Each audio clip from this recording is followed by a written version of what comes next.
Welcome to the President's Task Force on Education, Outreach, and Engagement, live stream, social media for performers, the basics with Ben Whitehair. This presentation will begin momentarily. If you have questions that you'd like to direct to today's guests, please email us at pteoe@sagaftra.org. That's pteoe@sagaftra.org. Now, please welcome today's host, SAG-AFTRA President, Gabrielle Carteris. Thank you, Pam. Hi, everybody. Welcome. I hope that you're all doing well. Before we start, I do want to say I know that we are really living in incredibly challenging times, and I hope that you are all taking care of yourselves and staying safe and healthy and using your voice as you find most important. So I just wanted to reach out and say that. I am going to make my remarks very brief today because I don't want to rush this presentation. It's something that our members have been really wanting to engage with, and I want to leave time for questions afterwards. Before though, I do want to mention that last week, many of you had joined us. You knew that I was in the midst of the negotiations for TV theatrical, and we actually completed those negotiations. We reached a tentative agreement on the 2020 TV theatrical contracts, and the total package, for those of you who may not know, is valued at $318 million, and it actually includes some very important gains in wages and benefits for members. Yay. So we're going to be presenting this agreement to our national board for its approval. Once that happens, it will go to the membership for ratification. So I encourage all of you to log into sagaftra.org/contracts2020 to stay updated on news about the contract. You'll get a postcard in the mail. It will also tell you how to go back online. So we want you to be able to read about what's happening. We're going to be giving webinars on the contract. And then of course, we want you to vote. Second, we released our detailed safety guidelines for returning to work. This has been, for so many members, a very crucial piece of work that's been done actually with our members, along with other guilds and unions in the industry. COVID-19 has actually changed for all of us the way our work is happening. We know for so many of us, we haven't been working, we want to get back to work, but we want to do it safely. So these guidelines were created to help with protocols so that we know how to enter back into work. You can see those protocols actually online. They were something that to remember as we're working with scientists, epidemiologists, professionals within the science field overall.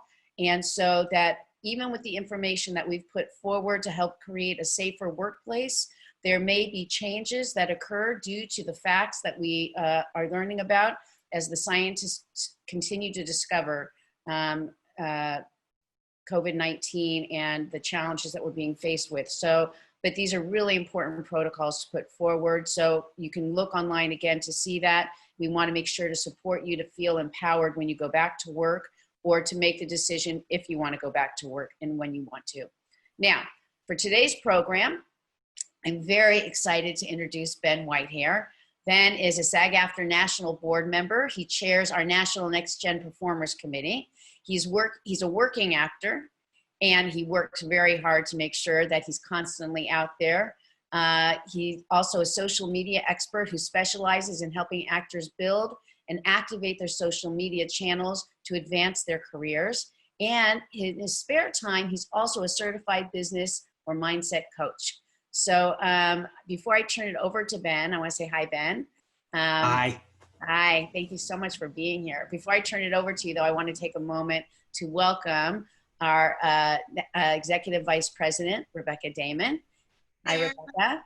And our Secretary Treasurer, Cameron Manheim. Thank you both for joining us today. You are always working so hard, and yet you're still here reaching out. So it's wonderful. I'm going to let you in on a secret about Rebecca. She's not only a terrific partner in leadership, which is true, she's also a natural when it comes to social media. So she'll be engaging. And Cameron, who's always making sure that we are up on our social media and how we function and move forward.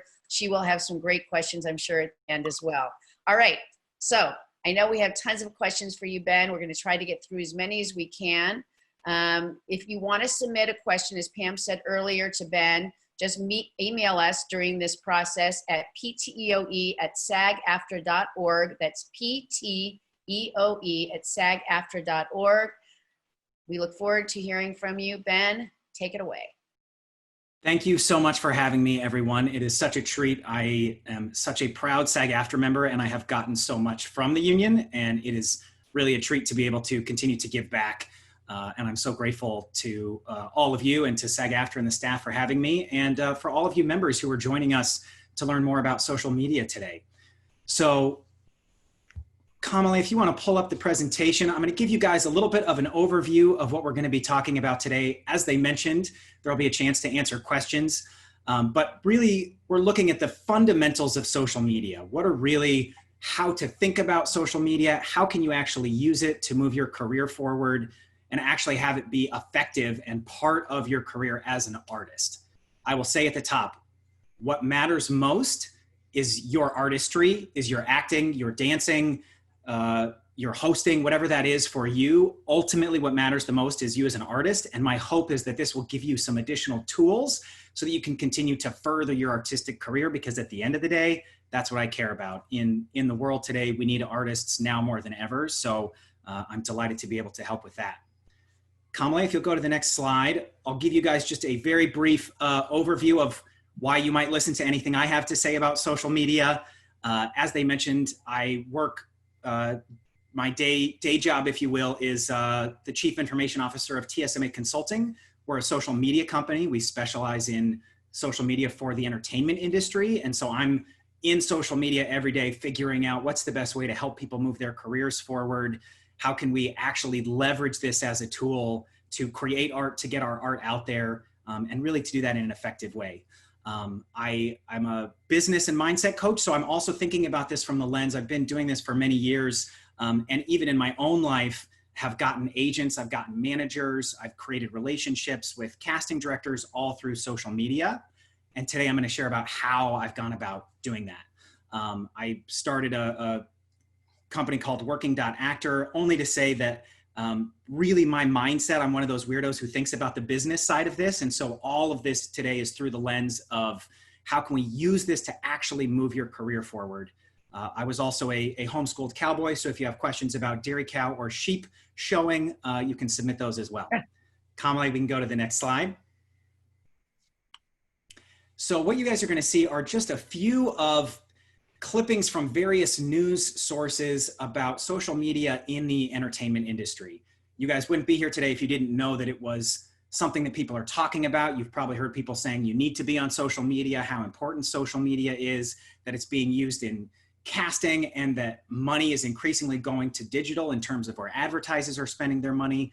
So really, this is just the backdrop of an ecosystem that now has billions of people in it. And so we're going to talk about how can we actually take advantage of that for our careers. Conley, we can go to the next slide. So social media, there are so many different platforms, and here you'll see just a little bit of an overview of how many users are on each of the platforms. And I'm going to then talk about perhaps where you might focus your time. So as you can see, there are billions of people on these various platforms having well, with the exception of Vine, rest in peace, but that there is a huge, huge, huge audience on these different platforms. One of the things that's most exciting to me about that is it tells me that no matter what it is that you do, no matter what your art is, no matter what your capacity is as an artist and what kind of things you're putting out there, there is an audience for you on social media. Absolutely. So if we go to the next slide, I'm going to go into a little bit more of the nitty gritty of what platforms should you actually focus on. The short version is, if I were only going to pick one platform to focus on, I would do Instagram. And the reason for that is it has all of the different elements that you can utilize for your career. So it has short form content, you have video content, you can do video series, IGTV, long form video. You have the ability to build an audience and monetize that. You can build community and use it to strengthen relationships in your network. Crowdfunding, if you're creating projects, there really is the most capability on Instagram. There are the captions for your writing. So the spoiler alert version is, I personally, if you were only going to pick one, I would say that Instagram is probably the place to focus. That being said, it depends on what you're doing. YouTube can be great. It's really wonderful for long form content. If you've got a vlog, if you're releasing a project or a web series, you can be putting it on YouTube perhaps as well as IGTV. It does really well if you're a singer. There's lots of singers on YouTube and sharing their content that way. So there are definitely a lot of capabilities there. The challenge is that it is such a saturated platform with so many videos every day. It's particularly challenging to really build up a strong audience. But again, it depends on what your specific goals are. Facebook, as you saw in the previous slide, has the most people on it. What I personally have found is that what it's really great at is strengthening your existing community. It's really a platform designed for community and networking and connection, whereas Instagram is more built towards being able to do those things, but also to build an audience. For anybody who doesn't know, Facebook bought Instagram, the steal of the century, some might say. So those do work very much together, but where I focus my Facebook time is really around the connections in my existing network, that I'm sharing the projects to the network of producers and artists and casting directors who I've curated on Facebook. And you can also use it certainly to direct traffic to other platforms. So if you have a video series that you're putting out there, that you can tell your network, hey, I've got this comedy series that's out there, or I'm doing these dramatic readings, here's the place where you can do that. Twitter, my business partner jokes that it's a great place for news, comedy, and for celebrities to apologize. I think that Twitter can be really effective, particularly at getting information. There is a lot happening on Twitter in the news world. So if you are a broadcaster or you're in the news business, it's particularly well suited for that. And there's also a lot of comedy and comedians, writers. You know, if you're really working on honing in your writing skills, Twitter can be a really good way to do that. It is also built where you can, again, direct traffic other places. If you have an audience on Twitter, being able to direct them to a video series that you're doing, or a project, or a crowdfunding campaign, it's particularly well suited for that. One thing I will say, we're going to be talking a bit about how to build relationships on social media. And I think there's a couple different ways to look at which platforms to be on. One is, what's the art that I'm doing and what I want to share and get out in the world, and what's the best place to do that and build an audience for that. And then there's the second piece. So there's audience on one hand, and then there's also relationships. So I think social media can be an amazing tool to build relationships. And in that lens, I want to look at who is it that I want to build relationships with, and what social media platforms are they on?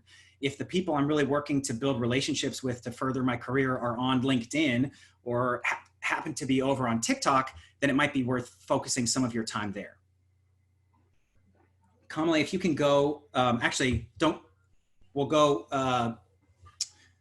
come back to that in just a second. I had one other thing that I want to say. I know there's a lot of questions about where to focus on Facebook, whether you should do a personal page or a fan page. I know that question comes up a lot. And I would just say, my personal experience is that it is particularly challenging to build a large audience on a Facebook page. So I think you should have it. I think you should reserve your handle.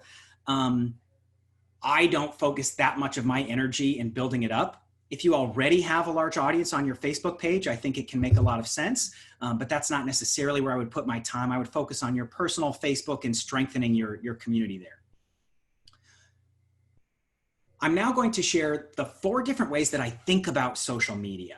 So I don't know about you, but when people first came to me and said, you know, you really got to be on social media, you got to be on Twitter, my response was, I don't know, I don't want to, I don't care what people had for lunch. It seems maybe vapid, or I don't want to just go out there and be promoting myself all the time. And I really was averse to being on social media. Once I started using these platforms and I started to realize what was possible, it showed me that I can actually move my career forward, that I can build an audience, that I can have these relationships, that I can book work, that I can do all of these things. But it requires a different way of thinking about it than I think a lot of people talk about. So I'm sure many of you have heard that social media is a great way to promote yourself, and it's like a megaphone to put all your stuff out there. And what I would say, and Kamala, you can go to the next slide, the first rule of social media is to turn the megaphone around and listen. Instead of thinking about social media as a way to be promoting yourself all the time or just putting things out there, look at actually listening to what other people are putting on social media. What are casting directors posting? What's the showrunner of the TV show that you really want to be on posting about? What do they care about? What is the industry as a whole talking about? What is SAG-AFTRA posting about? What are the things that are going on? And what I have found is that as soon as you turn the megaphone around and you listen, instead of thinking about just promoting yourself or putting your own content out there, it does a couple things. It makes your time on social media more effective. And at least for me, it's taken the pressure off of, gosh, I don't want to be that person who's just out there promoting myself all the time, but I hear I have to do it. And so if you do nothing else, even if you're not ready to start really building up a large audience and a following on social media, I think it can be an incredibly effective tool to go follow the people in the industry who you respect, the actors, the casting directors, the producers, who are the people who you want to work with, who you respect in the industry. Go follow their accounts, go see what they're posting about, and really start by listening to what the audience and the people you care about are posting on social media. So that's rule number one. We can go to the next slide. Rule number two, it is called social media for a reason. It is social. What is possible is that you can actually engage with people. You can comment, you can interact, you can reply, you can message. There are so many different options of things that you can do to actually engage with people on social media in a way that is incredibly powerful. When I started engaging with casting directors, for example, when I was first on social media, when I was doing that in a genuine way, I found that I was able to develop not just professional relationships, but friendships. I am friends with casting directors to this day because I simply started engaging with them on social media. My first commercial agent came from a relationship that I started on Twitter. I started by listening. I was following a particular agent who I thought was sharing some really interesting information on Twitter. I was following that agent. I started engaging just as a normal person, not, hey, here's my headshot. Oh my God, will you represent me? But just as a normal person, responding to what they were writing, asking about the things that they cared about, and just engaging. Over the course of a number of months, we started to build up a bit of the online relationship, if you will. And then I had an opportunity. She was at an industry event, and I was able to be there and meet her in person. And we were able to strike up a conversation that was much more deep because there was already a relationship there because we'd been interacting for months and months. And so we had a really wonderful conversation. And at the end of that conversation, she asked, hey, do you happen to have a commercial agent? And I said, you know what, actually, I don't. And she said, why don't you send me your materials? Long story short, that became my very first agent in Los Angeles that, again, started from a relationship on social media because I was listening and I was engaging. And the third part, and we can go to the next slide, is to add value. So often we're looking at what can I get out of social media? How can I get something? And as soon as I shifted my mindset from that to how can I add value to people, the world opened up for me on social media. Adding value can be so many different things. If you're really funny and you're posting tweets that are funny, if you're posting comedy videos on your Instagram, if you're sharing funny memes, if you have a particular knack for comedy, that's valuable. I know I certainly follow accounts because it brightens my day when I get a chance on a break to engage with that. If you have a particular expertise, maybe you're brilliant at a unique kind of dance or martial arts, and that's something that you're really passionate about, and you can be sharing that information. There are billions of people on these platforms. I promise you there's an audience for that. Similarly, when I'm engaging with industry professionals, be it a producer or whomever, rather than approaching the relationship from how can I get something out of this? How can they represent me or put me in their next project?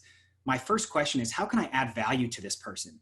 Maybe I see that a casting director is going to shoot a project in Colorado, my home state, go Broncos. If I see that they're doing that, I might be able to go, oh, you know what? Be sure to check out this restaurant. My sister's a chef there. It's really amazing if you love Mexican food, whatever.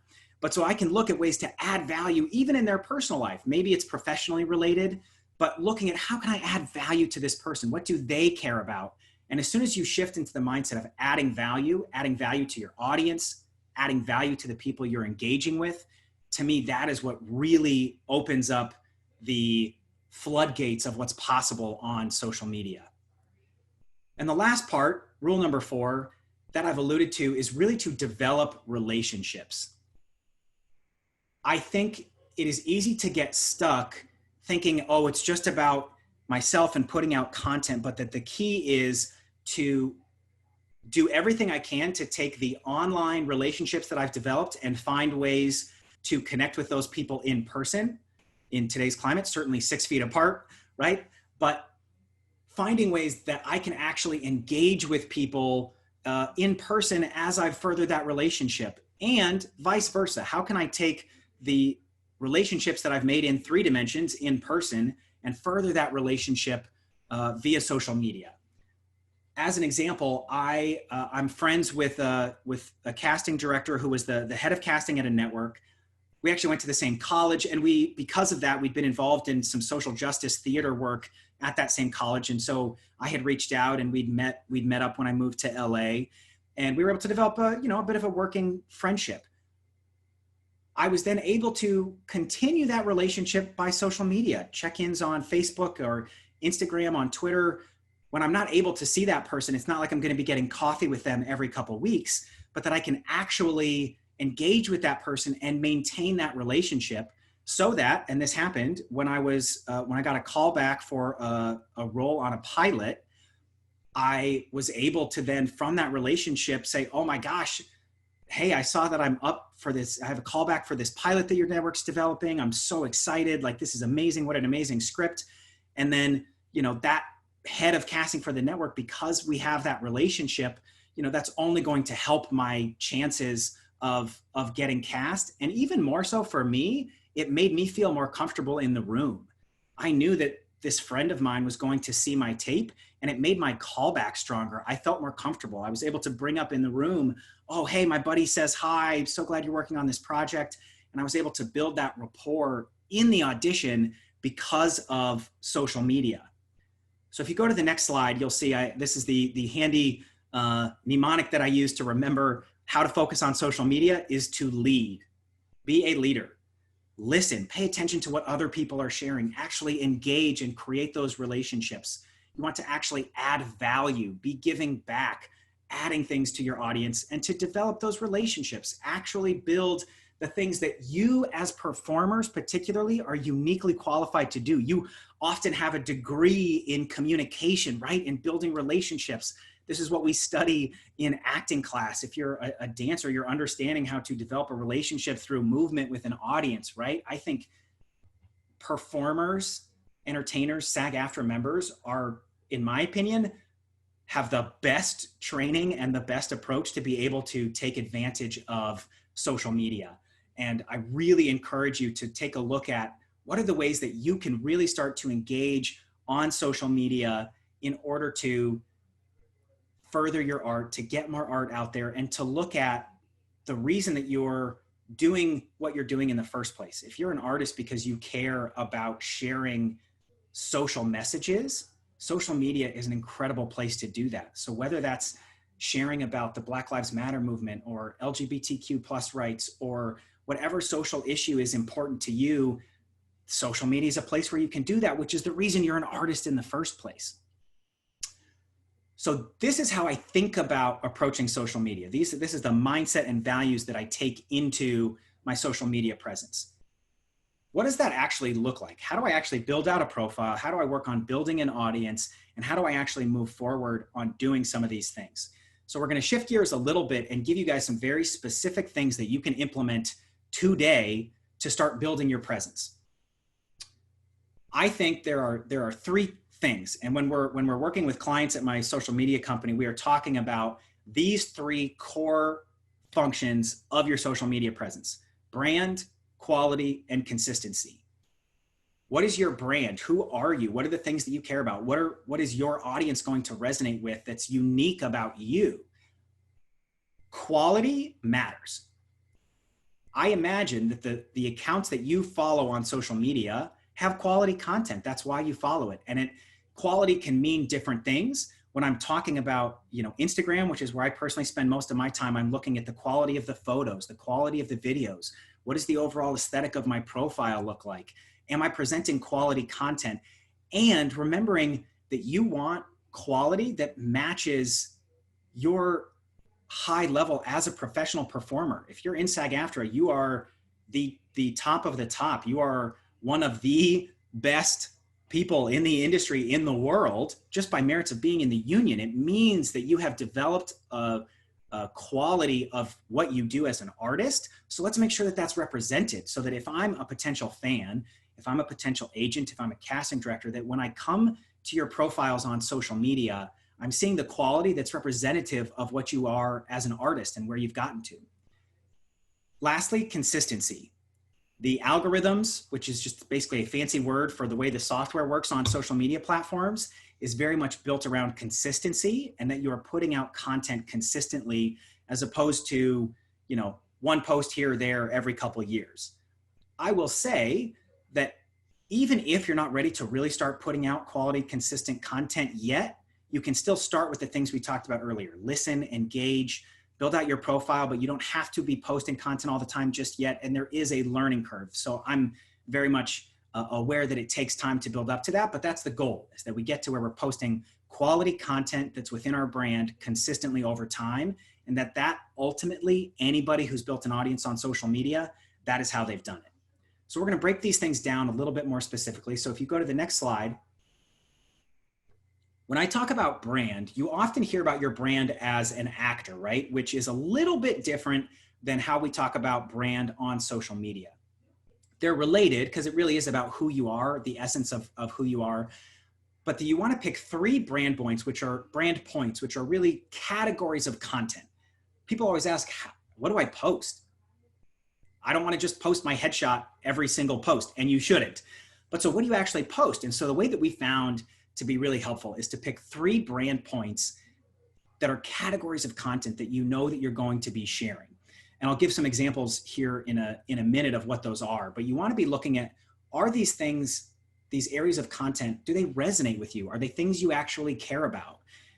You might care a lot about travel, but if you're not doing it and you're not able to get content for it, then that might be hard to do. But so you want to look at what's authentic to me.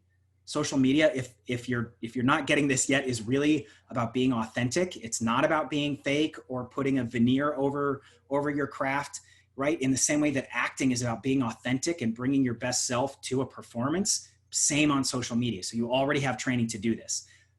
If you're looking at building an audience over the long term, I would be looking at possible brand points that might be lucrative, where you might be able to be doing brand points, where you see that brands are putting money into social media, and that I can be doing, online commercials through SAG-AFTRA contracts and actually getting paid for things that I'm putting out on social media. So if that's something that you're interested in, that would be something to be looking at.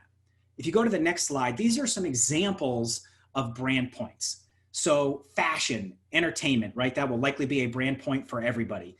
Lifestyle, which we find is often a helpful brand point, which I think of as like commercial print, what you might see in a magazine, or walking by a billboard or something in a store window, that it's you out and about in the world, in the street, at a coffee shop, in the park, that it's really about you in your world. But there's all kinds of audiences on social media. There are huge audiences for fitness, travel, food, beauty, photography, activism, right? Animals is a multi-billion-dollar industry, inspiration, right? And these are just a few, but these are different categories of content. And what we recommend is to pick 3 so that you have a diversity of your content, but also that you're not diluting your content by posting so many things that you're going to turn off an audience. If I'm posting about every single one of these things all the time, people will be confused. What is this profile? What are they posting about? And a confused mind says no, and people are unlikely to follow and engage with your content. So we want it to be diverse enough, but also give you some specifics to say, okay, if I've got these 3 brand points for myself, let's just pick that first box as an example. If my brand points are fashion, entertainment, and lifestyle, and it's time for me to create the content that I'm going to be putting out in the next week, I can look and say, hey, have I posted anything related to my entertainment career in the last month. You know what, it's been a while. Let me find a way to share about some of the things I'm working on as an artist. Or, you know what, fashion is something really important to me and I haven't really focused on any of, you know, my fashion in the time of quarantine, right? And maybe that's how I figure out what to post next from there. So pick 3 brand points. And then from there, and you go to the next slide, we're going to look at quality. These are all pictures that our team has taken. And what I really want to highlight is quality matters. This is photography, but whether it's video, whether it's you know, dance videos you're sharing, whether it's the quality of your captions and the writing that you're doing, if you're a writer, what are the graphics that you're posting on your page? When people come to your profile, again, do they see the quality on your profile that is representative of you, the quality of a performer, of a broadcaster that you are? They want to be able to see that that's represented, to immediately see your profile and go, oh my gosh, yes, this person is a high level performer. I can trust that they're going to show up on time. I can trust that they're going to know their lines. I can trust that they're going to be well behaved on set and that they're going to bring an artistic lens and a vision to my production. So you want to make sure that the quality of your content is high. We like to say that, you know, I'll shoot for a 7 or better. If a 10 out of 10 quality is Game of Thrones or National Geographic, is the quality of the content that I'm posting a 7 or better on that scale. And this takes practice. I get it. The quality of my content has continued to go up as I move forward. And it takes time. It's a practice. You know, it's not going to be a 10 out of 10 out of the gate, and that's okay. I really do think everybody starts at 0 followers. Everybody starts with no audience, and it builds up over time. So there's no shame in figuring out what your voice is and getting started, but keeping in mind that quality on social media does matter. It's what gets prioritized in the algorithm. It's what, you know, Facebook, Instagram, Twitter is going to show people in their feeds is higher quality content. And it's going to increase the engagement so that people are seeing the projects that you're working on, that they're seeing your social messages if the quality of the content that you're posting is at a high level. If you go to the next slide, quality also comes into play in your profile. If you're looking at the basics here, oh my gosh, there's so much here. Where do I start? The place to start is your profile itself and just the basics of your profile. Do you have a profile image that is high resolution, that looks like you? You can use a headshot. I ideally recommend something that's maybe a little bit more casual so it doesn't feel like, hey, here's my headshot and I'm marketing to you, right? I want to get a sense of who you are. But is that a quality image? Can people see your face so that they know what you look like? Because they're often getting just that tiny little thumbnail on social media. And my goal is that I want name and face recognition. I want everybody in the industry to know, oh yeah, if I see that image, oh yeah, that's Ben Whitehair. He was really helpful when I did that project in Colorado. I want them to be reminded of that, right? It's the reason why companies spend so much money on commercials. It's, you know, these companies, it's not like anybody has forgotten that Coca-Cola exists, but they're advertising so that you get that name face recognition. The name part of that is your handle, how people are looking you up on social media, the @ right? So generally, if it's available, I recommend that it's your first name and last name, right? For me, I'm lucky I have a weird last name, but so I'm at Ben Whitehair on all social media so that it is easy for people to find me if somebody wants to look me up and engage or hire me, or, you know, they're in a casting or whatever. But so you want that handle to be your name ideally. I'm aware that often your name might be taken. I would look at finding ways to still have your first name and last name in the handle in some way, right? And that it's something that you can easily share on a red carpet, right? People asking, hey, you know, what's your Instagram? If it's Ben_W_R, whatever, it's going to be really hard for people to remember that or look that up. So you want it to be easy to say. So things like, I am Ben Whitehair, life of Ben Whitehair, it's Ben Whitehair, the Ben Whitehair. I don't generally recommend putting official in there. It's like, you know, the Rock doesn't need to say that he's officially the Rock. So if you can keep official out of it, but sometimes that might make a little sense, but finding some creative ways that ideally don't have punctuation or like underscores in it, that's just words so that it's easy to share. That's generally my recommendation. Your bio on each of these profiles. And again, I recommend if you go out there and reserve your handle on all of the social media platforms, even if you're only going to be focusing on one, let's say you say, yeah, okay, I'm going to focus on Instagram. I would still go reserve the account on Twitter as a Facebook page and whatever, so that nobody else can take it. And that if you decide to build up an audience on one of these other platforms, or if, say, a casting director is on Twitter, and even if you're not focusing there and they look you up, you still want them to see a clean profile, even if you're not posting to it all the time. So your bio gives you, depending on the platform, about 150 characters to sum up who you are, what you do, ideally where you're located so people know where to hire you. And I also recommend putting in some emojis, if only for the international audience. These social media platforms have a very large international audience, and projects, as you're seeing, are increasingly getting international distribution. They're looking at international audiences. It is of value to bring to a production an international audience. So emojis can help with a bit of that language barrier, but you really want to tell people who you are. If you're an actor, I recommend, unless you're so famous that everybody knows that you're an actor already, that you have actor in your bio, so that if I'm interacting with a producer and I'm adding value to them and they go, interesting, who's this Ben person? And they go to my profile, they can see, oh yeah, he's an actor. It also allows me to focus on adding value and not needing to tell everybody that I'm an actor. If someone walked up to you in the grocery store and said, oh my gosh, hey, I'm an actor, here's my headshot, can you please hire me? You would be freaked out. It is no different on social media. If you are out there, oh my gosh, hey, I'm an actor, watch my demo reel, can you please hire me? It feels to a casting director or a producer the same as if you were doing that in a grocery store, right? That's where we go back to adding value as opposed to asking for something.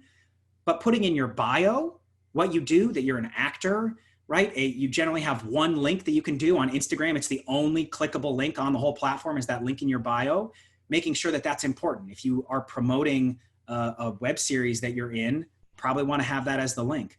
I generally recommend having your like an IMDb URL, maybe your website, but something that people can go to and get more information about you as a performer, if that's what you're focused on. But so be really intentional about what that link in your bio is, and making sure then that your feed overall, as the last element of this, looks as professional as possible.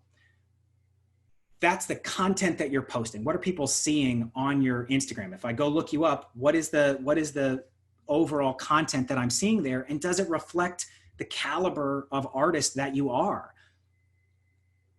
The commercial agent that I have now, I had a friend who was represented by them. She knew I was looking for representation. She trusted me as a performer and thought I was of a quality enough for her agency.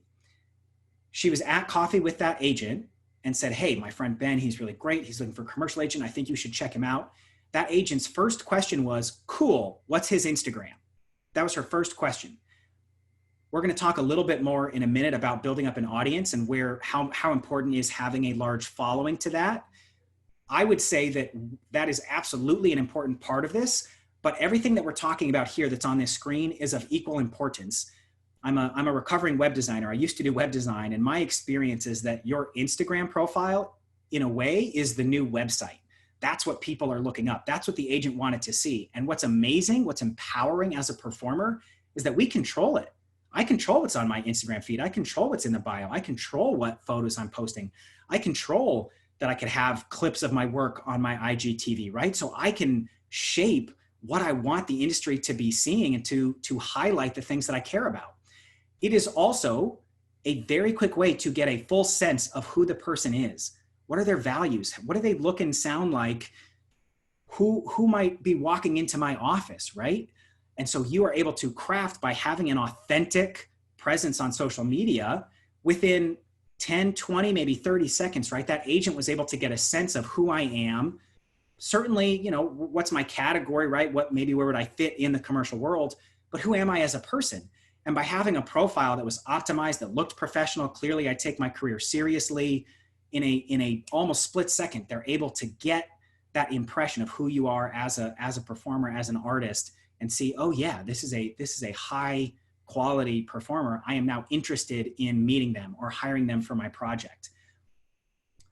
One last story. My business partner in the social media company was working in casting, and ultimately where the the company came from was that he was seeing in the audition room when people were leaving that the producers and whomever were pulling up performers' IMDb profiles, right? They had the headshot, the resume, they're looking at that, and they were looking up their Instagram, right? They're Googling people. This is not necessarily what we're, as you know, SAG-AFTRA is endorsing in that, but we know that that is something that's happening, right? In the same way that you can go look up a casting director and get some amazing information for when you go into that audition room and feel more comfortable, they're often doing the same thing. And we know that that's happening. So how do we make sure that we take advantage by having an optimal profile? We're going to jump to the next slide. Remember, we were talking about brand, quality, and consistency. So the last part here about building up your presence, about building up an audience, is about being consistent. Actually posting on a regular basis. On Instagram, I recommend posting every 2 to 4 business days. I find that that's a good balance of being able to post quality content, but to be able to do it consistently. If you have so much quality content that you can post every single day for the year, awesome. More posting can be beneficial, though you want to be mindful because there is a point of too much, right? If somebody's posting 5 times on Instagram, you're likely diluting the posts that you're putting out there, and the people are not probably going to be engaging with that because they'll get sick of the content. But that you do want to be posting at least every couple days on your Instagram. You can post more frequently to Twitter. Twitter is really built for those real-time conversations, and so you can post many, many, many more times on Twitter if you're actively engaging there. I also think you can post more on Instagram to your stories. I recommend having at least 1 story post up per day so that people see that it's an active profile, and that also the stories have a little bit less requirement around that super high quality of what I'm putting in my feed, but that you're, again, posting consistently to these platforms so that the software, the algorithms prioritize what you're posting. And like we talked about, that you're engaging, that you're interacting with people, that if someone's posting a really amazing comment about, you know, something you posted, that you're at least liking their comment, but maybe you're responding, right? The people who are really becoming super fans, that you're engaging with them. I personally do my best to respond to everybody who sends me a direct message. I'm grateful that anybody would be interested in what I have to say or what I want to share as a person or an artist. So I'm interacting as much as I can and building that community, right? That I'm following other accounts, that I'm commenting on their posts, that I'm actively engaging on these platforms, and that all of these platforms, these social media platforms, prioritize people who are using it, right? They want to promote. Instagram wants people who are using Instagram frequently. They want to prioritize those users because it helps them within their platform. So you want to be consistent about what you're posting and doing so on a regular basis, and being aware of, like, what are your personal limitations. If social media is going to become an increasing focus for you, then you might be posting more consistently than someone who says, you know what, I'm kind of just getting started. Let me start by saying, you know what, I'm going to work on posting something to Instagram once a week. And I'm going to have that as a goal for myself to really start building up my understanding of social media and how to use it, right? Or maybe, again, I think people ask, how much time should I be spending? If you decide that you want to spend 10 hours a day on social media, it can be beneficial to do that for your career if that's where you're putting your time. But on the flip side, you could spend 5 or 10 minutes a day looking at the people who you want to have relationships with in the industry, maybe commenting on their post, finding ways to add value, going through their feed, seeing what the people in the industry are posting about, right? Seeing what SAG-AFTRA is up to, that in even only 5 to 10 minutes a day, you can still get tremendous value out of social media. The more time and effort you put into it, the more that's possible. If you're really able to start building quality content and start to build that audience, there are, of course, additional benefits that can come from that. If you go to the next slide, these are really the 5 ways to grow your following. Everything we've talked about is the mindset that is important in growing your following, right? That I'm listening, engaging, I'm adding value, and that I have on my profile, that I've optimized the profile itself, that I'm posting quality content within my brand consistently. That is the foundation. If you're not doing that, if there's nothing on your profile, why would anybody come follow you, right? So having that content, having an optimized profile on these social media platforms, that is the first foundational level to make sure that you can work on building up an audience. Hashtags tend to be about 10 to 15% of a post's engagement or reach on Instagram, for example. So hashtagging properly, there's a lot of nuance to that. If you guys want to reach out, I'm happy to share some additional tips on how to optimally post and utilize hashtags. But using on Instagram, you can use up to 30 hashtags, right? So on Instagram, you can use a lot more than on Twitter, for example. I don't recommend having 20 hashtags in a tweet, right? Generally the best, the data shows that, having only a couple hashtags in a tweet on Twitter is the optimal way on that platform. Facebook hashtags don't tend to do as much, but again, if you're going to do it on Facebook, maybe one or two. Same with LinkedIn, maybe a couple hashtags. But then particularly for Instagram, that you're going and finding relevant hashtags that have an audience built in, so that you're cross promoting, right? This happens on my profile. I follow the hashtag SAG-AFTRA because I want to know what my fellow artists are up to. And so in my Instagram feed, things will pop up that are people who I'm not following, but who use the hashtag SAG-AFTRA. And then I'm able to see, oh my gosh, this person just joined, right? And I'm able to send them a congratulations, welcome to SAG-AFTRA, or I see a project that they're posting, or cool things that maybe the dance community is doing that I wasn't aware of, right? But so people will be following hashtags, or they'll click on a hashtag. They'll click and see like, oh man, I am really interested in, maybe it's a post around a social issue, right? Around Black Lives Matter, and people want to go engage with that. And if you have quality content, you then have the ability to show up in those hashtag searches that people are doing. This third part, influencers, is really about one of the quickest ways to build an audience is to be interacting and engaging and cross-promoting content with people who already have an audience. In the same way that if you book a TV show, which has an audience, and now all of a sudden those people are coming to your pages, it can be the same if someone who already has a platform on Instagram, let's say they already have a following, and they are doing a video with you or doing a photo with you, or you have a friend who you're collaborating with, if they're tagging you, if they're posting you in their photos, their audience is then going to be exposed to you and then might go check out your profile. And again, because we followed what we talked about throughout today, they're going to see an amazing profile and then be that much more likely to follow you, right? So we do this in our company of helping people. How do you actually cross promote with influencers and do that? But so there are various scales that you can do this with, right? Everywhere from just posting photos with your friends and the projects that you're engaging with and tagging people, finding ways to add value, right? Instead of just asking my friend who has an audience to post about me, right? How might I actually add value, right? Is there a way that I could collaborate on a photo shoot with them or help them get the content that they need that's of the quality that matches their profile, right? Or maybe I'm working on doing a SAG-AFTRA, short project agreement and doing a short project with them that they could be in that we could both promote, right? So finding ways to add value, but that you're really tapping into other audiences. This last part, or the fourth part here, right?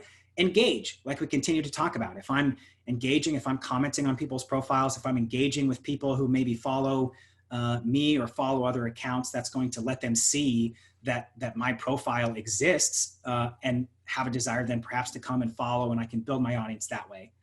And the final one is paid advertisements. In general, and I hope my guests will be happy to hear this, I don't generally recommend this, particularly for artists. I have not found that paying to promote my posts on social media dramatically help my following. If there's a particular project that I'm really wanting to push out there, or maybe I'm doing a crowdfunding campaign or something, in instances like that, I might look at boosting some of those posts and basically paying to get to a larger audience. But I would really focus on the other ways that we've talked about today around optimizing your profile, optimizing the content that you're posting, and doing that as opposed to paying to get it in front of more people, if only because I haven't found that it's that effective. I would rather you take that money and invest it back into increasing the quality of what you're posting. You can go to the last slide here. I just want to review the different things that we talked about, of things that I really want all of you to take away from the pieces that we've gone over here before we move into some questions. The 4 keys to social media: lead, right? To me, this is the very core of getting started on social media, of shifting my mindset to actually listening. What are the people I care about, who I want to have relationships with? What are they posting about? What do they care about? Let me actually engage with those people. Let me actually start to build a community and relationships on social media. And let me be adding value. Let me be giving back, posting good content, right? That's quality. If I'm posting humorous content, whatever it is, that I'm adding value to my audience and to the people on the platforms, and that I'm using all of this to develop these relationships, right? That ultimately we get people hire someone who they know, like, and trust. And we can utilize social media to help do that. What am I posting? I'm focusing on my 3 main brand points. I'm posting quality content consistently over time. Right now, today, you can go reserve your handles on any of the social media platforms. If you haven't reserved your handle on TikTok, even if you are not planning on really building an audience there, maybe you will in the future. So go reserve your handles so that you can have them if at some point you do choose to focus on them. And optimize your profiles. Put a quality photo there, put up a bio so that if somebody does go, even if you're not active on TikTok, if they look you up, they still get to have a professional experience, at least by seeing the profile that you have there. Being clear about what the 3 brand points are so that you can know what to post about and that you have consistent content. Again, we've talked about quality, the consistency, posting every 2 to 4 days on Instagram. You can be posting those stories every day or multiple times a day. Looking at about perhaps that same frequency on Facebook. It can be a lot higher on Twitter, for example. And then paying attention to the SAG-AFTRA contracts. If you're doing a commercial or promoting a brand that's a video, make sure that you're engaging with the SAG-AFTRA contracts. I can share from personal experience that staff has always been incredible at working with me, and whether that's helping a producer make a project union or whatever that is, because you deserve to get paid.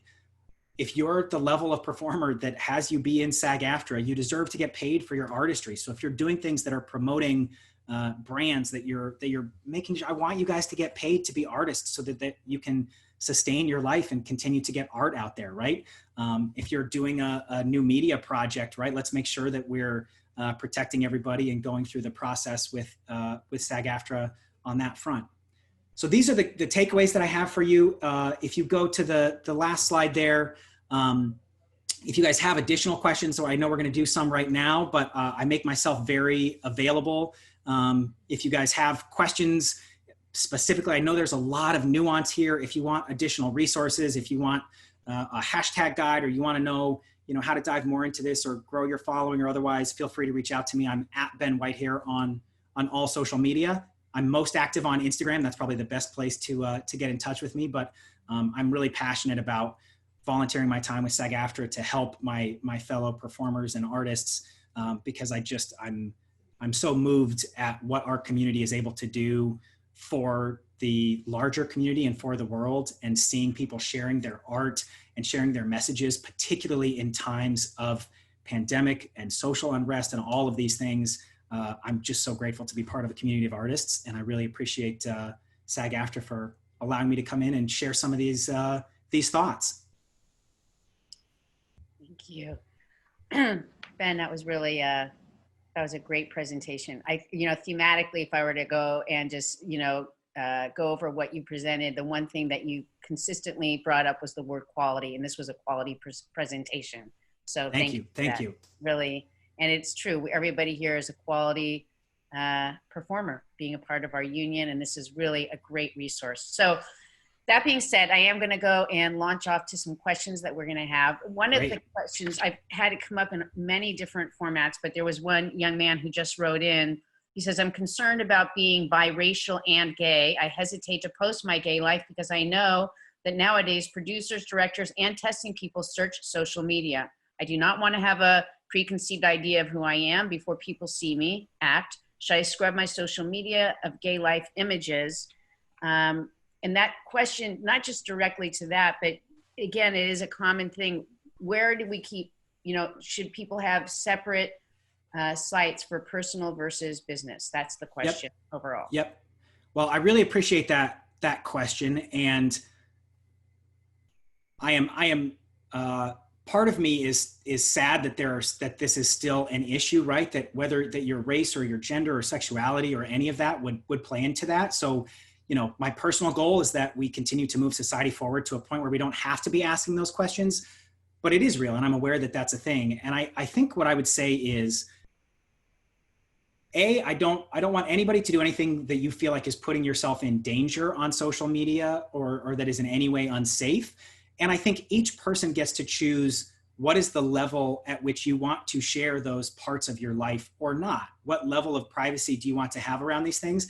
And I think that's a personal choice. I think there are ways to leverage social media no matter what you choose, whether you choose to be highly visible about your sexual identity or your racial identity or whatever that is for any individual. That's up to you. So you get to choose what is authentic for you. I am certainly finding that at least the entertainment industry overall, I think is relatively inclusive and open to these things, and that is increasing. But I am aware of the casting piece of it. I guess what I would say, that the question that I ask myself is, what is my personal goal as a performer? What is the legacy that I want to have as an artist? And let me just filter my social media through that lens. That may mean that you are private about certain parts of your life and what you're sharing, and that's totally okay. And it may mean that you share even more about that. I know for me, if posting about, my girlfriend who's biracial or my sister and the struggles that my community is dealing with, if that turns somebody off or they want to unfollow me, for me personally, I'm willing to do that. I'm aware that I have some extra privilege to be able to say that. But all of that to say, choose what's authentic for you, post quality content. And I think as you practice doing these things, I will find a groove in that. If you want to have a personal profile that's private, that you protect, that's just for your friends, I think that can be really beneficial.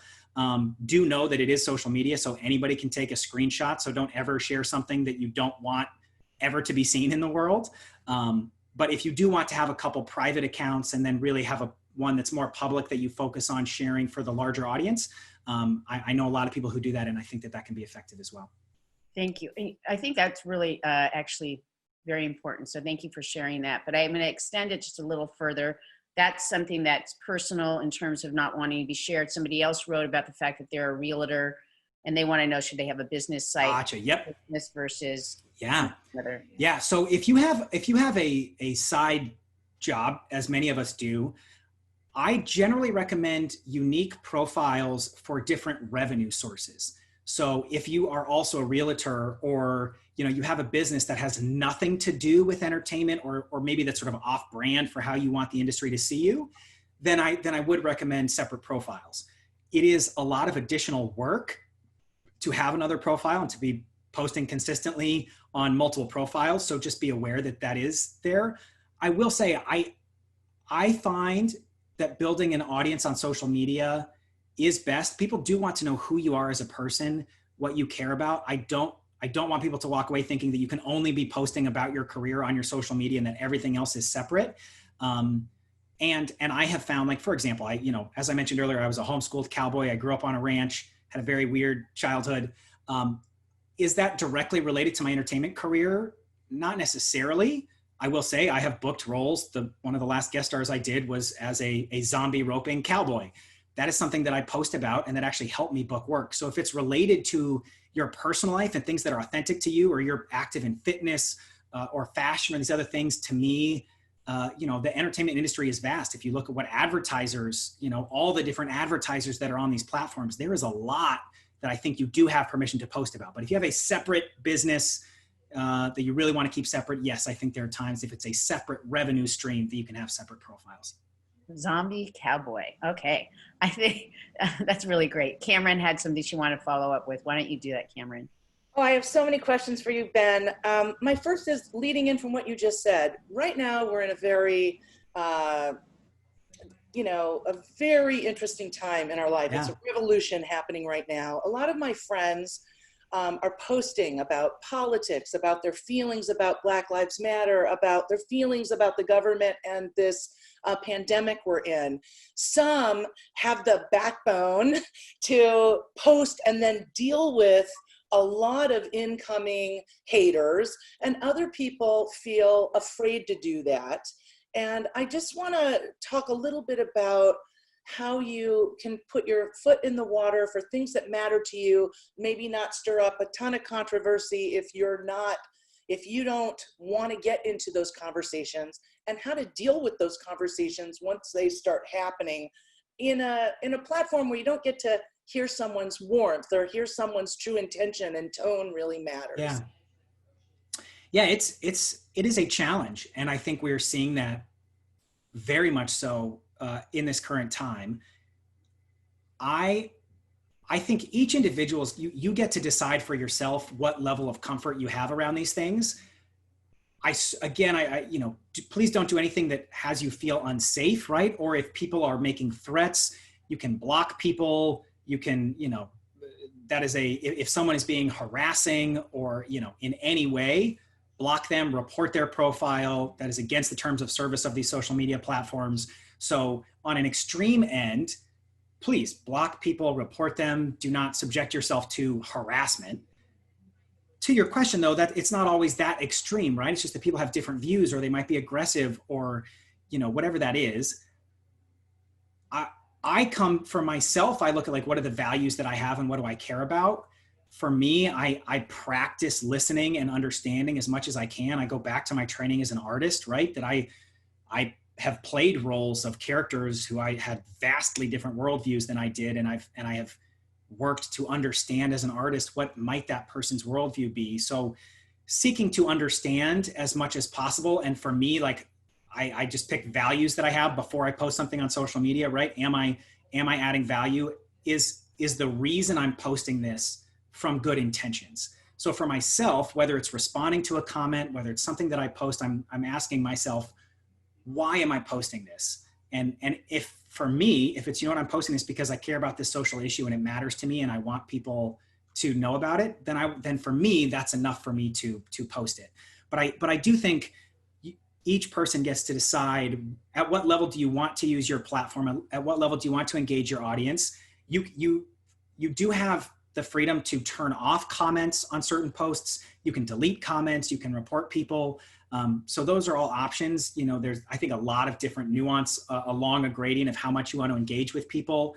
I personally have gotten to a point where, generally speaking, I can engage with haters and have gotten, by asking questions, have gotten people to perhaps shift their perspective, but it's a challenge. And I want people to be mindful of their mental health as they're doing this. I don't want people to feel, harassed or in danger in any way. Also, Ben, people don't need to, you don't have to comment on a comment, right? Correct. You can just leave it. You can just let it go. You could delete it. You could block that person, it not show up. You can just let it go. Allowing people to communicate and not having to engage, not trying to block them necessarily, but just that you've said what you believe is important. Now you're allowing it for a conversation just to blossom wherever that might be. Absolutely. I have another question for you, Ben, about captions. I have a young assistant. I also have a young son who has 1 million+ followers, and it's all about captions. It's all about keeping them concise and about keeping them clever. I can't tell you how many times, a young person will tell me, that caption just goes on and on. I don't even want to read it. So I feel like there's an art to captions, and captioning your photographs and being very concise, because we're in that age now of people want to read quickly and get the gist of things very quickly. So going on and on and on generally is something someone's not going to pay attention to. Is that right? It depends, actually. As a general rule of thumb, I do think brevity is the soul of wit, and having concise captions as a starting point. However, the data does show that longer captions on Instagram have people engage with the content longer because they're reading it, and it can then further optimize your content. I think partly it depends on who your audience is. If you have a younger audience, almost exclusively, like our clients who are teenagers in the younger demographic tend to have much shorter captions, just generally speaking. Partly for me, as I look at what do I care about? And one of the reasons I'm on social media is because I want to share longer thoughts about things. So for me, if anybody that looks at most of my captions are pretty long, because that's what I care about. That being said, I am always very, very intentional about what that like first 1 or 2 sentences is, because I know that many people won't read the longer caption, but some will. So I still make sure that that first part of the caption, if people only read my first sentence, is it engaging? Is it witty? Am I asking a question? Am I having people actually engage with it? And I would say, you know, if you're wanting to get better at it, I would say to go follow the accounts who you think does this well, and accounts that are similar to you. What are people who are similar doing in this space, and go look at what they're doing. Study how that's working. Study, you know, look at how many, you know, likes are they getting? How many comments are they getting on different content that they're posting, so you can see what's being most effective. Thank you for that. And I don't want to miss out. Rebecca, I know, has a few questions out there too. So please, Rebecca. Sure do. We have a lot of people asking, hey, Ben, about being verified. Mm. And wanting to know how to do that. Is there a best way? Different platforms, doesn't matter. Talk about being verified. The quickest way to get verified is to... Tell people what verified is, for those who don't know. So verified is that blue check mark that you'll see next to your profile there on any of these sites, right? So it's a blue check mark that on Instagram, it actually opens up some additional capabilities of the platform, the swipe up feature and some other things. The bad news is it is very, very hard to get verified, and there's not a ton that you can do to control that. The good news is I think it matters a little bit less than people think it does. Honestly, the fastest way to get verified is to book a series regular on a TV show and have the TV show submit you for verification. Twitter just announced last week that they're basically opening up that you can submit to Twitter a request to be verified. Within Instagram, you can also submit a request to be verified. My personal experience is that they did that so that people would stop bugging them about wanting to get verified. So they give you a way to go do that. All of the things we talked about though, optimizing your profile, make a big difference. And also paying attention to who owns what companies. Instagram and Facebook are the same company. If I am telling people to go to my Twitter page from my Instagram, that's probably going to hurt my verification. And getting, you know, the more news you get, if you're in the trades, if you're generating the, you know, what legitimate press, those things all help get you verified. But so the truth is there's not that much you can do beyond the things that we've talked about already. Generating press, booking work, having reasons to be verified. In news, it's for broadcasters, it's a little bit different. If you are actually a broadcaster, or, you know, a news reporter or something with a station or radio or whatever, having that in your profile, making it obvious that's who you are and submitting for verification can work really well, because the platforms do tend to want to make sure that if you're a verified news person that they're verifying so that people can trust that content even more. That's a great answer, Ben. Thank you. You had a question. Oh, go ahead, Gabrielle. No, it's okay. I had a question real quick because it's about social media, because I want you to be able to go on, Rebecca. But somebody asked this, and we didn't talk about LinkedIn. And can you talk about the importance of LinkedIn in terms of the work that we do and your thoughts on that? I think LinkedIn, the reason I didn't talk about it is that I find that it is, as you get a little bit more advanced with social media, that's when I think you can really take advantage of LinkedIn in the entertainment industry. I do think it can be very, very valuable. And particularly looking at the people who decide whether we book work or not are probably on LinkedIn. Producers, directors, people who are heads of networks. The business community, the corporate community predominantly uses LinkedIn. And so it doesn't give us as much freedom as artists to be, like, it's not designed really to be sharing video and photographic content the same way that, say, an Instagram or others are, where you can really build an audience there. But so I would put it in the bucket of that relationship building thing, that if I'm working on building authentic relationships with the people who have the authority to hire me, that LinkedIn might be a place where I could do that. Similarly, I will search every platform. Let's say I get an audition, I will go look at who's the producer, who's the casting director, who are the people involved in this project, and I will go look them up on every single social media profile. I won't necessarily send them a Facebook friend request, right? I'm not trying, I don't want them to feel uncomfortable, but I do want to see what they're posting about, right? If I look up and realize the producer and I both went to CU Boulder, I'm probably going to bring that up in the audition if they're in the room. Hey, I went to Boulder. So great to meet you. Right. And if nothing else, it has me feel more comfortable because I can see, oh, they're a person, they're a human. They just got a puppy. They, whatever that is. So I do think it can be valuable for that, genuine relationship building, networking side of things, particularly as you're getting your chops going with social media a bit more geared towards that corporate world, the people who, I'm looking at who's on there, who I want to connect with. And it might be producers or other people who I'm interested in. Thank you. Go on, Rebecca. I'm sorry. I just had to ask. No worries.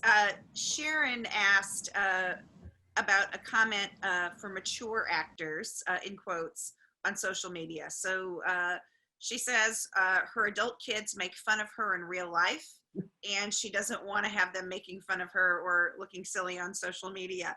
So what advice do you have for Sharon? Well, Sharon, your kids are already making fun of you, so I say you might as well go for it.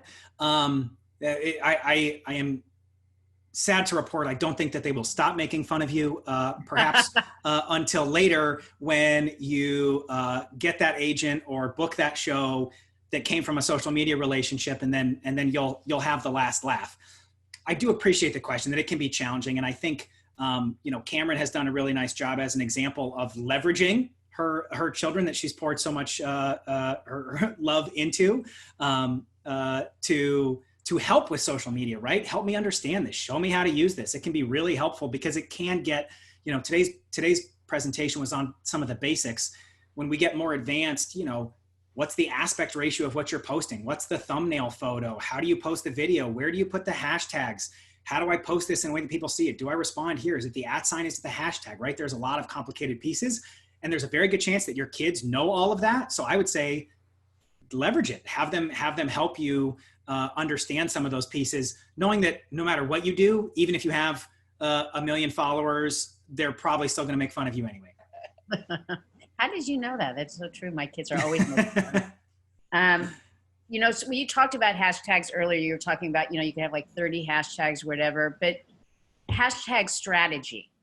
Yep. What is a must that you should have on a hashtag, something that you don't want to miss? And do you want really 30 hashtags? Yep. When you say you're able to do that. Yep.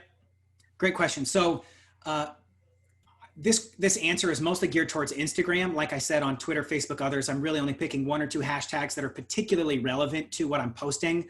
I know that SAG-AFTRA uses the hashtag SAG-AFTRA member, right? So if I'm posting something about members on Twitter, I might use that one hashtag, right? On Instagram, first of all, there's where you post the hashtags. And if you guys reach out to me, I can send you a PDF guide on sort of how to do it because it's kind of complicated. But you do 5 little dots, like 5 periods, and then the hashtags, and you post that as the first comment. So when I post a photo on Instagram, I then comment on my own photo right afterwards, so that it kind of buries the hashtag so that people don't feel like I'm marketing to them. The challenge of having it right there in the post, if I'm making a powerful statement about, LGBT rights and the Supreme Court decision, I don't want to be making some powerful statement and then have like 30 hashtags right there. It's kind of, I know, can feel weird for people. So that's why I post it as the first comment, so that it still gets through Instagram.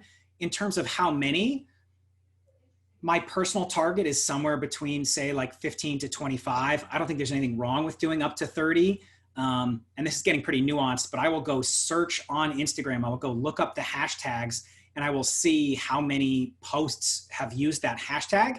And I will search for hashtags that have between, say, 50,000 and 2 million posts. If a particular hashtag, if only 100 people ever used it, no one's likely to see it. It's just not going to get too much of an audience.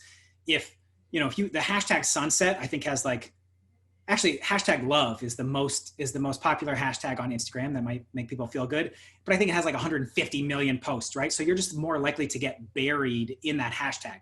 You have up to 30, so it doesn't mean you can't use it, but I'm trying to focus on hashtags that get me in front of an audience, but that's still small enough that my quality content might still show up for people.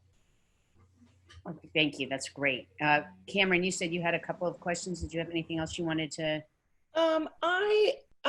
I do have a couple of questions. One is, I have sometimes finding the @ sign, the @ name, the handle for things, for people, because there's so many other you know, there could be Cameron Manheim, which is me, or Cameron Manheim with an N. You may not know which one's mine. That's why being verified is really important, because you know 100% it's me. But if someone's not verified, I have trouble. I want to hashtag, I want to, you know, tag someone who's in a photo and I can't find their name because you find it 10 times and it's not, you don't know which one. Which one it is. Yep. So for anybody who's like a higher profile performer, they are likely to be verified, right? I mean, that's sort of an easier way as opposed to a fan account or something that's not actually that person. So, you know, for someone who has a larger audience already, that's something to look at. But it's one of the reasons why I focus so much on making sure that the profile photo looks like you, that the bio is really clear, like all those things that we talked about for your profile. Because I have the same thing. I'll want to tag somebody in my photo and I'm like, wait, which profile is theirs? And if there isn't a profile that is very clearly their photo, and I look at the bio and I see the posts, you know, it only takes me 5 seconds to go look at that profile and say like, oh, no, this is a fan account. And if people are starting accounts that are pretending to be you should report them. You know, if someone's imitating you, I've had that happen where people start a page that is like Ben_Whitehair and steal my photos and post it, and I report that, and they'll take the profile down. Interestingly, if that is happening a lot, it might help you get verified, because Instagram or others see like, oh man, people are really trying to pretend to be this person. We need to verify them so people know who it actually is. But that's where making sure that photo is super clear, because even if I look up the name and I can see, oh yeah, that's really clearly, oh, that's obviously Cameron, that's the starting point for that profile image. And then if I go to the page, am I seeing, oh yeah, there's a picture of them with their dog. I see the bio, it's very clear that that's them. And my last really serious question is, who owns the pictures on social media, and what can they do with the pictures once you post them? That is a great question. My dad actually happens to be an intellectual property attorney. So this is not legal advice. I will give that disclaimer, but I've actually spent a lot of time looking at this. The person who took the photo owns the photo. And we've had this happen with celebrities, where celebrities have posted a photo that a photographer took and they didn't have permission to use it. And they've been sued. And as far as the law is concerned, that person will probably, you know, lose. The celebrity will, because the person who took the photo owns it. So any photos that you're taking on your phone or that you are taking, you certainly have the rights to. And if you have a photographer or someone else who's doing it, I do, you know, recommend making sure that you're mindful of having a release that says that you have the rights to use it, post it, to do whatever you want with it. It gets into a bit of a gray area if someone then takes the photos that you've put on your profile and, you know, shares it to their own or reposts it. Technically, the person who owns the photo has the rights to that. So my guess is if you talk to an intellectual property attorney, they would say, yeah, you actually, if you took the photo, you have the rights to either have them take it down or to be compensated if they use it. I actually know of a case where someone had taken a photo, but the background of the photo was street art that was a mural. And the person who painted the mural actually has rights to that image, and it can't be used in advertising, even if I go take the photo of it. So, and that person would likely win any kind of lawsuit around it. I think, to me, the key is, like, as SAG-AFTRA members, we want people to respect our performances, right? I don't want somebody to take my headshot and throw it up on their website to advertise some product if I didn't give them the right to do that. I don't want somebody to take my video and use it for their own purposes without compensating me. I'm a professional artist. I've worked incredibly hard so that content is really good. So, you know, I think it is helpful reminder, the same respect that we want for our work, let's just be mindful and give the same respect to other people, the fellow musicians who are in SAG-AFTRA, right? That we're not just streaming their songs without permission or otherwise. So let's just, you know, as a community, let's be supportive of each other and make sure that people get paid for the content that they're posting.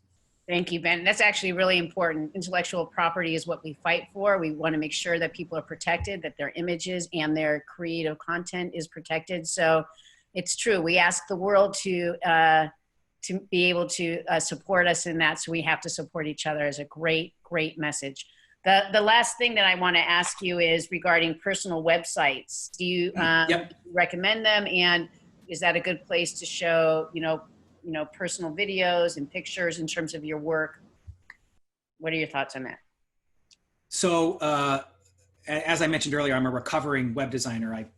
It keeps pulling me back in, and I keep making new websites, much to my chagrin. I do think having a simple personal website is useful for the industry. I generally send people, as an actor, I will generally send a larger audience to either directly to my Instagram, right? But then from my Instagram, I will often be sending people to my IMDb or otherwise, because I think a particular fan of my work is not necessarily interested in the resume on my personal website that a casting director might care about.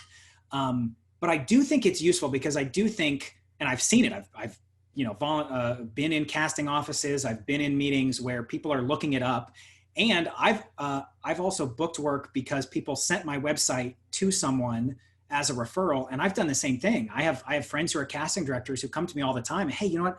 I'm working on this project. Do you know anybody who fits, this is kind of the character I'm going for? And I'm gonna go, oh yeah, actually I have 3 people who are great. And I will likely send them their Instagram page if it's good, right? If it's not a good representation of them, I won't, but I'll send them the Instagram and a website. But if I don't have that to send, it is harder for me to refer that actor to a casting director. So I don't think you should go spend a ton of time, energy, and money. I think a simple website that has your name, your contact information, your demo reel, who you're represented by, the basic information that you would want casting to have that looks good, that's on brand, maybe that has links to your social media, right? So that you could go to my website and be like, oh yeah, let me go find Ben on Facebook, or I'm on Instagram and I want to find him there, or Twitter, or wherever. So I do think it's valuable. I think it is worth spending more time on the social media presence than the website. But I do think in general, it's good to have. Thank you. And our last question, I'm going to throw it to Rebecca. Do you have a question? Thank you. Ben, we had a couple questions, and I think this would apply anytime, but maybe even more so in the moment that we're in, where people feel pressure around social media. I see you drinking out of that SAG-AFTRA mug. Nice prop there. Very good. Feeling pressure around social media, feeling the need to produce, a movement and an image. Is it okay to take those breaks? Because obviously you talked about algorithms and all that. Is it okay to take those breaks? Is there a way then when you plunge back in, do you have to announce you're taking a break? Or can you just take one and come back to it at a time when it's more right for you? Great question. I have certainly taken some social media sabbaticals myself. At the end of the day, like I said at the start, you as a performer, you as an artist is what matters the most. I do think social media can be that extra advantage, but if you're not optimally performing as a human, as an artist, it doesn't matter, right? If you go into an audition room and you're horrible, even if you have bajillions of followers, I'm probably not going to hire you. So I absolutely want people to take care of your mental health, your mental sanity. My experience is you can kind of just take a break. I don't think you need to announce it.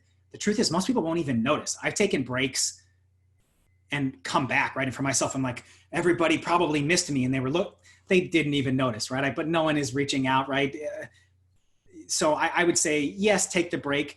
Is it going to harm your algorithm a little bit? Maybe. I think it's worth that risk. Look, if you have 2 million followers and this is a big part of your business and you're making money off of it, like then maybe work on having, a company or someone else who can help you maybe post content while you're taking a bit of a break, or, things like that. But I think if you need to take a break, take a break. The other way that I do it on a regular basis is that I think when I'm thinking about my content creation, one of the ways that I am most effective is that I pre-plan it, and I will work on my content for the next week or the next 2 weeks all at once, right? And so instead of every single day being like, oh my gosh, what am I going to post and where's this, whatever, it's like spending the work ahead of time to have an image of all the photos and videos and stuff that I could and want to post on my profile. And then I'll plan my posts for the week. And I'll write the captions and I'll figure out the hashtags, and then I'll have them ready to go. So I don't have to be thinking about it, so that it's not, I'm more efficient. I end up spending less time overall. And then it means that I'm not, oh man, I'm spending an hour every single day trying to figure all this stuff out. Maybe I spend that hour or a couple hours on the weekend and get all of my content ready to go for the next week. Great. You know what? This We- was, oops, I'm sorry. Gabrielle, I just want to ask one thing really quickly. Did we cover the difference between a post and an Instagram story? Because that is a big question that comes up a lot. Well, you can do that, but we have, we're getting off soon. So try it. If you could compress it a little bit there, Ben, that'd be great. The short version is that an Instagram post is what shows up on your feed. If you go to someone's Instagram profile and you scroll down and you see all those photos and videos, that's the post. If you see the little multicolored ring around their profile photo and you tap that, those are the stories. The stories go away within 24 hours. It's kind of like Snapchat. Unless someone has taken those, like if you go to my profile, you'll see those little circles below that are like albums where I have saved some of the stories that I've posted. So they went away after 24 hours, but then some of them I chose to put some of them into those albums. And those are the stories in the story highlights. You know, I think, Ben, we're going to have to do another thing on social media, because I actually want you to be able to show us and take us through some of those actions, because I am like some of the people that you're hearing, we're older. Our kids put us on.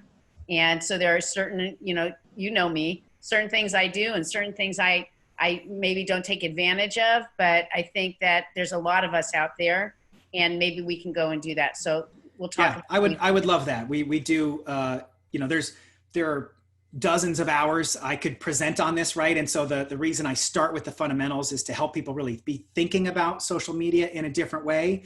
And then, if people have questions and want to reach out, or I'd love to do another presentation to really get into the nitty gritty of how do you post, what do you post, how do I optimize the photo, what editing apps do I use, all of that kind of thing. We'll look at examples. I actually think what's so important about this and why we wanted to do this, and we've done it periodically we've done on social media, is that we want our members to really feel engaged, to be able to go into their work today, but into the future being connected to the outside world. The industry's changing. We try to adapt our contracts to speak to the future. We try to do our webinars to do it. And so I cannot tell you how grateful I am, and I know everybody else who's following for this today. So thank you for that, Ben, really taking the time. I also want to say to Rebecca and to Cameron, again, thank you so much for being here and participating. It's always wonderful to have your voices in the room. Everybody, thank you. Stay tuned for Future President Task Force on Education and Outreach, PTEOE, right? Engagement panels and webinars right here on the SAG-AFTRA YouTube channel. We love speaking with you and hearing from you. And while you're here, please subscribe to the channel to get updates on the great content we're posting for you on YouTube. So again, thank you everybody, and we will see you next time. Take care.